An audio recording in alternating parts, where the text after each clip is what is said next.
dhaabattanii soorri qalbii isin bohaarsaa akka jiru abdii qabna. Obboleewwan keenya kan Saawud Arabiyaa keessatti hidhaarra jiran Rabbiin hidhaarraa isin haa baasu jenna.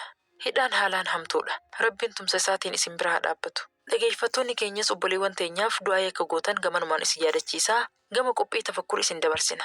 Rabbiin dandeettii isaatiin nuuf haa dirmatu. Hawaasa keenya kan hidhaa keessa jiru hidhaarraa nuuf haa baasu.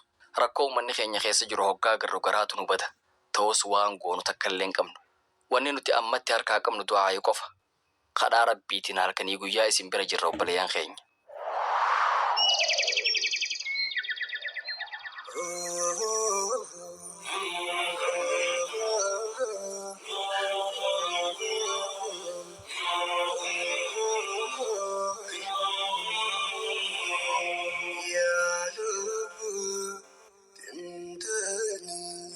السلام عليكم ورحمة الله وبركاته.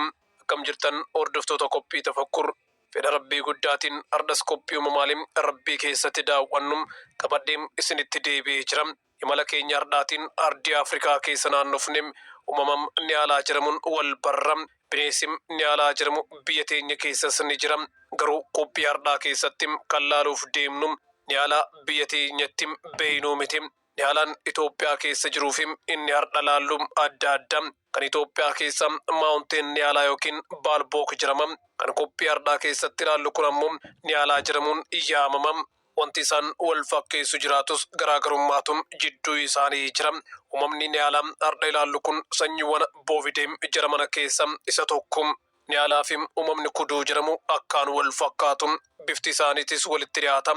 Haa ta'u malee sanyiiwwan garaagaraatiin Kuduun sanyiiwwan arroolee waan Rabbiin naaf laaffisim walitti kurfeeffadheem isiniif qoodam akka xumuraatti na waliin turan affeerraa kiyyam.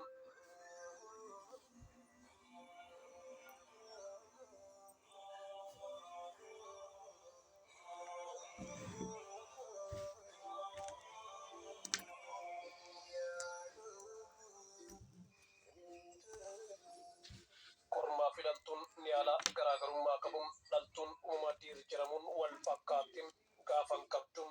Dheerinni isiitis seentimeetira 90 caalum. Bifti gogaa isiidhaan magaala gara diimaa dabuudhaan dagalee irraan ammoo sarara adaadiim aga garaattiin sararamin